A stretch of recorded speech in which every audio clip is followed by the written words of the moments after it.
Hey, how you doing, folks? I've returned for my recap of the Indianapolis Supercross. It was another Triple Crown. And guys, just remember, subscribe. That's how my channel grows. I know I'm sitting a little bit further back because my back's kind of killing me right now. But still, anyway, remember, subscribe. I'm going to try and move a little closer. But still, you guys subscribe. That's how my channel grows. I want to keep my monetization status, and the only way I can do that is with your help. If you hit the subscribe button. So let's get into this. Put up my banner here. Jett Lawrence wins the 450s. I don't think Ken Roczen fought hard enough, and Cameron McAdoo wins the 250s. Now, I am going to start with the 450s because I want to get these 2 points out of the way. Jett Lawrence wins. He went 1-1-1. And quite frankly, that's good on Jett Lawrence because he becomes the second rider to sweep all 3 races in the Triple Crown as Jason Wygant and Ricky Carmichael were talking about. And I got to be honest, this could be Jett Lawrence's title to lose. And, you know, this kind of, I know that Cooksey in his video referenced Carmichael and McGrath in 2001. Well, I'm actually going to go a little bit deeper into the future, and I'm going to try and reference what happened in 2010 with Ryan Dungey and Ryan Villopoto. Except this time, I don't know if Jett Lawrence has a legitimate title contender because Eli Tomac has been falling off the radar. Cooper Webb has been kind of having little dumb things happen to him. Chase Sexton, I don't think, is up to par from his hand injury. Jason Anderson has not really been there. And other guys have not really answered the bell to really challenge Jett Lawrence. And but quite frankly, I'm referencing 2010 because the only other guy in 2010 that had the will to go up against Ryan Villopoto, against Ryan Dungey I gave it away already, was Ryan Villopoto. And so what this is telling me is that when you look at how Villopoto was riding in 2010, he was riding like he was a man possessed, and he wanted to beat Ryan Dungey, and you can't blame him. And quite frankly, I was thinking that Villopoto was going to reach out and snag the title from Dungey because of experience alone. Villopoto had a year under him in the 450 class, even though he missed a few races in 2009 because of some sicknesses, while Ryan Dungey was basically a 450 rookie. And while Dungey has certainly rose from the ashes and proved that he was ready for the 450 class, I kind of wanted to put an asterisk right by the 2010 title because all the guys who challenged him were on the sidelines. James Stewart was out with injury. Chad Reed was out with injury and not riding up to what he feels like he should be riding up to, even though he came back later in the season. Andrew Short was out. Ivan Tedesco was out. Josh Grant was out with injuries. Those guys, all those guys I mentioned, were certainly capable of giving Dungey some fits and maybe feeling like he needed an instruction manual for the 450 class, and he never really realized it until 2011 when all the other guys were back. But let's face it, 2010, James Stewart won the first round, and then he killed his own season when he did that really dangerous maneuver in the air and took off Kyle Partridge. Okay? And that pretty much killed James Stewart's season. Because after a third at Anaheim 2, Stewart dropped out because of a wrist injury. Said adios. Then Chad Reed came back, and he wasn't really riding up to par. And as it turned out later in the motocross season, Reed had a case of Epstein-Barr, and Dungey rode to both titles. And then after Villopoto crashed at St. Louis, Ryan Dungey locked up the title after Josh Hill had another bad race at St. Louis. And then, of course, in motocross, Dungey went on a 9-race win streak, and it seemed like he evaded every kind of bad luck of imaginable until Steel City. You see what I'm getting at here? And then 1 year later in 2011, he's still with Suzuki. Roger DeCoster departs for KTM. And a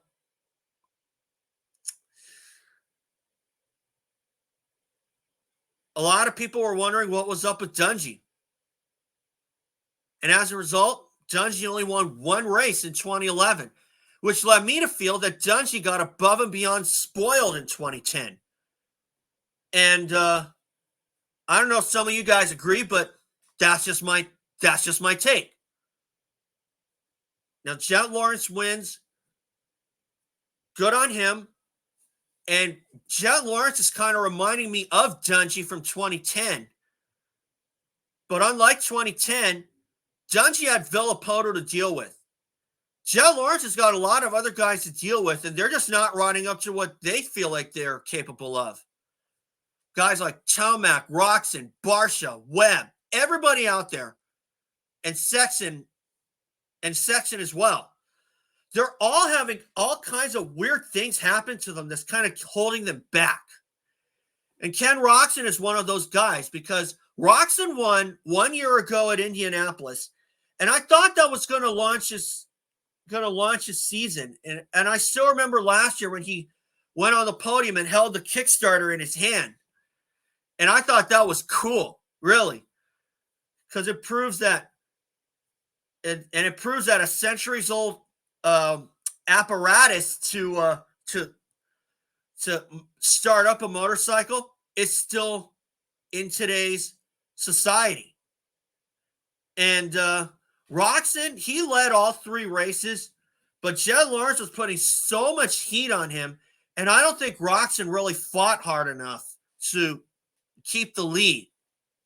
Now, Ken, I can understand it's a little older, but still, you want to give your kids something to cheer for, especially in this year alone. And if I were Roczen right now and I lost all three of those races, I'd be looking at, what do I got to do to beat this kid? Or what do I got to do to beat this little punk? Because really, Roczen is no stranger to the victory podium. He can hold off any guy on any given night. And that's why I don't think that Ken Roczen fought hard enough. I don't know if you guys think so, but that's just my take. Okay. And the guy that I thought was going to be fighting for an overall win, Eli Tomac, I don't know what's up with that guy because something tells me that Eli Tomac is just riding out the season as is.